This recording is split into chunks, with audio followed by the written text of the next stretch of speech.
in the sky. It's a bird. It's a plane. It's Superman. Yes, you can become Superman. Let's talk about that today. Hello again, everybody. I'm Eli's dad with Project Eli, where we educate, lead, and inspire. And I'd like you to join Eli and me as we continue on our Superman series, how you can take things that you already have, the skills that you possess, but perhaps are not using, so that you can become that super person that you want to be, that 5%er. Get out of the 95% group. Get into the 5% group.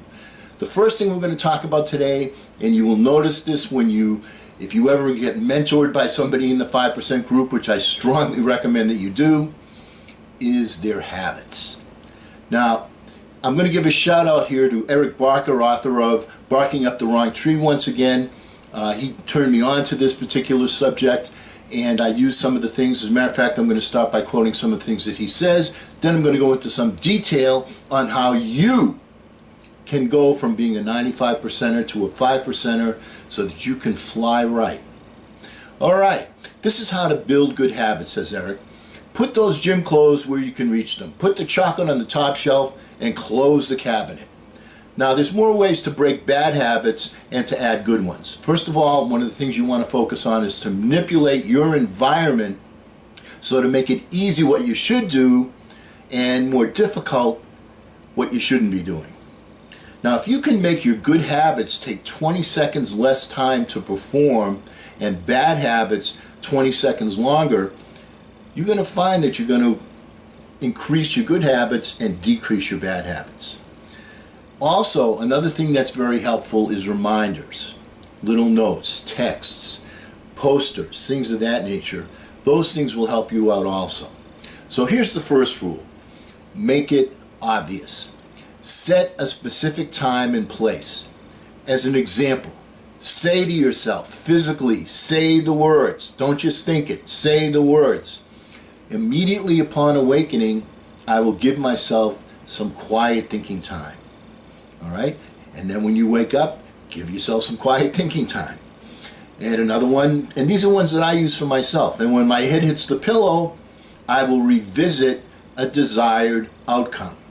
If I want my subconscious mind to be working for me while I'm sleeping, the last thought in my head before I cross the border has to be on an outcome that I'm desiring, that I'm having some issues with. It could be I want to be healthier. It could be I want to know how to achieve this. All right, I don't put the solution in there. I just have the desired outcome. My head hits the pillow, and I make sure before I go to sleep that's the last thought, so that can ignite the subconscious mind to help me out. All right. Another one you can do is you can tie a new habit to an old habit. How do you do that? Well, when I wake up in the morning, after I do my morning ritual, and we'll go over some of the things I do in my morning ritual, one of the things that I like to do is I like to sit back, relax, and watch this particular sports show on TV. As you probably know from some of these videos, I'm pretty much a sports guy. One of the things I don't like to do is to clean the house. Now, this particular sports show, the way they set it up is essentially the first 20 minutes or so, they go without commercials. So it's like boom, boom, boom, boom, boom. They're talking sports. They're having opinions. They're funny. I enjoy watching them. I enjoy listening to them. So for 20 minutes every day, I make the commitment. I'm going to turn on the TV. I've had the show taped, all right, so I can do whenever I want. I turn on the TV. I turn on the video on the TV, and I clean the house. I don't like cleaning the house, but I know that I'll have 20 uninterrupted minutes of cleaning the house, and that first 20 minutes is usually the very best part of the whole sports show. So I take that 20 minutes and I clean the house every day. Very simple. All right. Another thing to do, make it attractive. How do you do that? You bundle fun stuff with the new habits. All right, so what do? Well, one of the things that I like to do, that I love to do in fact, as anybody that knows me personally, is eat. All right, I'm a very, very good eater. My hand-to-mouth coordination is better than you can believe. However, one of the things I don't necessarily enjoy doing is cooking the food. or washing the dishes. So what do? Well, I bundle something that I love to do with cooking and cleaning the dishes. And what I do there particularly is I subscribe, like hopefully you people will subscribe to my channel. I subscribe to 3 or 4 channels in the morning that I like to listen to. And I listen to what their message is every day. And I flip it on. I have it on my phone, so it's in the kitchen with me. And I'm cooking, I'm listening, I'm watching. So I'm doing 2 things that I want to get done. I want to listen to those videos every morning, want to get a new perspective, maybe a new idea. That's how I got the idea about the Superman. All right? You get new ideas, you come from new paradigms, you hear from successful people, and at the same time, I get my dishes washed and I get my meals cooked. It doesn't take a whole lot of brain power to wash dishes. That's something you can do mechanically while you're focusing on something new. All right? You want to make it easy. Put your workout clothes out the night before and have them ready to roll if your commitment is to do some exercising. I like to go out and ride my bike every morning, all right? And I have the clothes out, and I have a picture of Superman out there with the caption, "There are no flights until you put on your tights." All right, so I know I got to get dressed, but I make it easy for myself. It's not like I have to go running around looking for my sweatpants, my sweatshirt, all the, the athletic clothes, the sneakers, the socks, all that stuff, the jacket sometimes if it's chilly outside. You want to have that stuff handy, easy to use, so that, once again, take off that 20 seconds, all right? Don't make it difficult, make it easy. Make it satisfying. Reward yourself after you finish. When I think about rewarding myself after finishing, I always think back to when I was a kid, and many of you are not going to know this cartoon. Eli, I don't expect you to know it. I've shown it to you, though. It's from Quick Draw McGraw, and it's Snuffles, the floating dog that loves dog biscuits.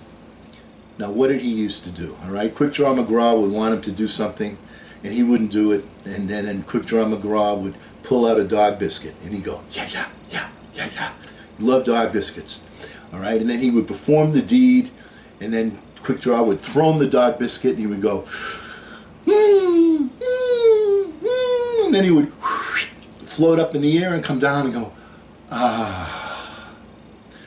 That was a being that loved dog biscuits, right? Now, I'm not necessarily saying that you should do dog biscuits, but what you should do is you should reward yourself with something, all right? One of the things you might say is, I'm not going to eat my breakfast until I exercise, or I'm not going to eat dinner until I do this, all right? So you put something together with it and make it satisfying that you've accomplished something. One of the things that my parents used to do, and I'm sure they're not the only ones that did it, is they would say, okay, Eli's dad, you want to watch TV? You want to watch the game? You want to watch Batman, whatever it was I wanted to watch when I was a kid? Once you get your homework done, then you get to watch TV for an hour. But we need to see that your homework is completed. So what is your homework? Right? It's probably different than what it was in school, but I'm sure you have some homework that you need to do, something you need to get done.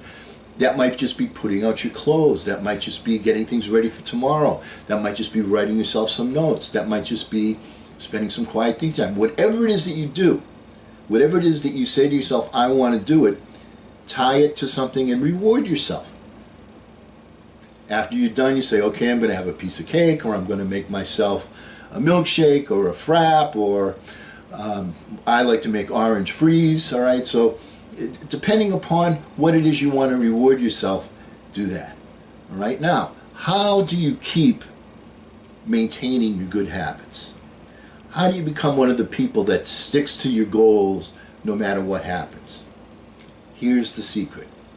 You make them part of your identity. And I'm going to share with you one of the things that I did as a coach, working with my basketball team. Now, this particular team were pretty good athletes, but not particularly good basketball players. So we early on came to the conclusion that if we're going to win, we're going to be a winning team, we're going to teach the kids how to play, how to win, how to be competitive, that they're going to have to play defense, they're going to have to steal the ball, they're going to have to hustle, they're going to have to rebound, they're going to have to do all sorts of things. So let me tell you some of the things I did. And these are not necessarily fun things when you look at them in isolation, but if you make them fun and you make them part of the identity, that's one of the keys to being successful. All right? Now, one of the things that you see successful basketball players do in college and the NBA is, especially during playoffs, not necessarily during the regular season in the NBA, but during the playoffs, they're very competitive. When the ball is on the floor, they dive for a loose ball. Now, let me tell you from experience, this is not something that is a natural act. Most kids are practicing, they're playing on the playground. Anybody you know diving on cement these days? Not a whole lot of people. But in a basketball game, and in a competitive basketball game, sometimes the difference between winning and losing is getting one extra possession. And that guy that dives on the floor and gets the ball, that can be the difference between winning and losing. Same thing in football, somebody recovering a fumble. So how did I teach the kids to dive on the floor? Very simple. I would put the ball in the middle of the foul line, and I would have two kids stand on the blocks, right, which is down near the basket, about 7 or 8, maybe 8 or 9 feet from where the ball is. And then I would say, go! All right? And they would have to dive on the floor to get the ball. And then when one of them got the ball on the floor, he'd pass it to me, the coach. Then he'd get in a position where he could receive a return pass, and then they would play one-on-one. And if the guy that had the ball scored, the other guy had to run sprints. So I made it a competitive situation. Let's talk about another one. Let's talk about an offensive foul. You've seen that where some guy's driving down the lane, and basketball players are usually pretty big and pretty strong. All right, so they're driving down the lane, and then somebody stands in front of them, and they take a hit. Once again, this is not something that's a natural act to perform. This is something that you have to practice. We used to call it the moose ball drill, right? Because it takes guts. So what did we do? We'd have one guy at the just a little bit beyond the top of the circle and be going full bore to the basket. And the other guy would be off, and then the defender would be off to the side about 7 or 8 feet on the block, and then would say, go! And the guy would run to the hole, and the other guy had to get in front, stand in the middle of the lane, and the other guy driving to the basket continues to go full bore into the defensive player. So the key thing is you have to learn how to take a hit, be standing still, take it in the chest, and not get hurt. So we taught the players to do that.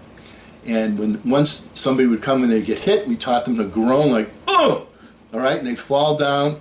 And it was funny because the kids, the way they would groan, sometimes the timing wouldn't be so good, all right? But if you practice that every day for a little bit of time, the kids become good at it.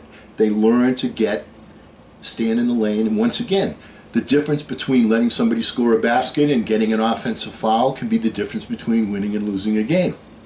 Another thing is when we used to press, when we used to try and make traps, right? One of the things is you wanted to force the dribbler to one side. So instead of running like this, you had to run at an angle to catch up with the person, so you would catch him right at the sideline, so that the sideline would act as a defensive player and you would be there, and you would be in a position that somebody else would come over and they would hold their hands up and there would be a trap.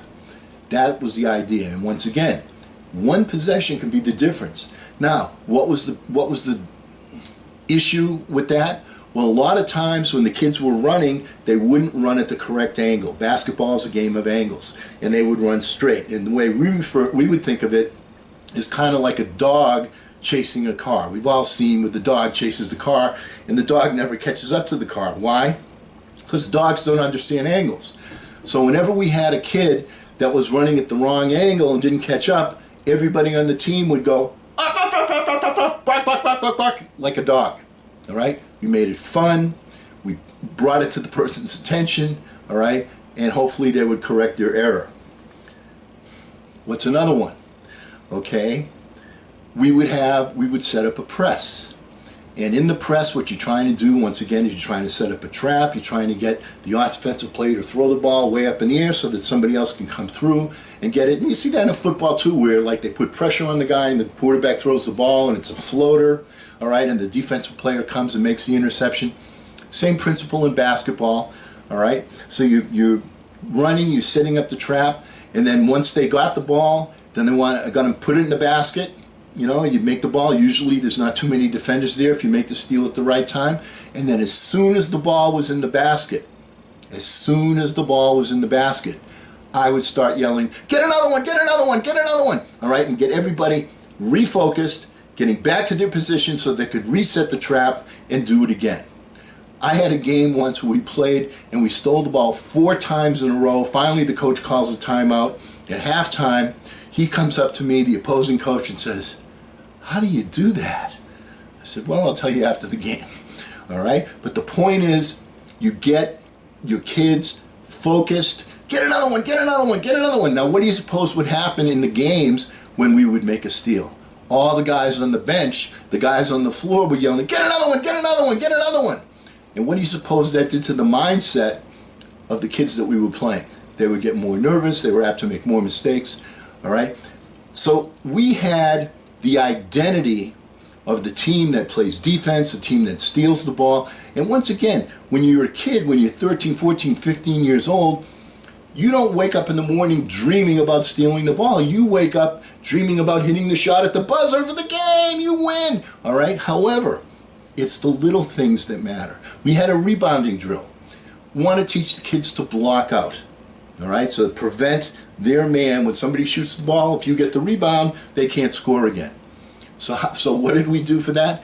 Well, we had a device that we put on top of the basket so that the ball couldn't go through. So it was always going to come off. Even if somebody shot and it was a perfect shot, it would hit and bank out. So the kids know this. So they know that they have to block out. So I had a rule where if they block out, and the ball hits the floor, which is the perfect thing, all right? I mean, you have everybody blocked out around the basket. If they block out and the ball hits the floor, the other team had to run a sprint. So you know that both teams were working really hard, one to block out and the other one to get the ball because they didn't want to run sprints. So you set up that identity for yourself in your habits. That's a key thing. So set up the right identity. You want to be a 5%er? Do the things that 5%ers do. Make them a part of your identity. Here's our thought for the day. Remember, you are your habits, and then your habits become you. And if you want to be Superman, you need to possess and you need to execute super habits. And because we will never end our meeting on a philosophical note, let's get out there and charge! I'm Eli's dad.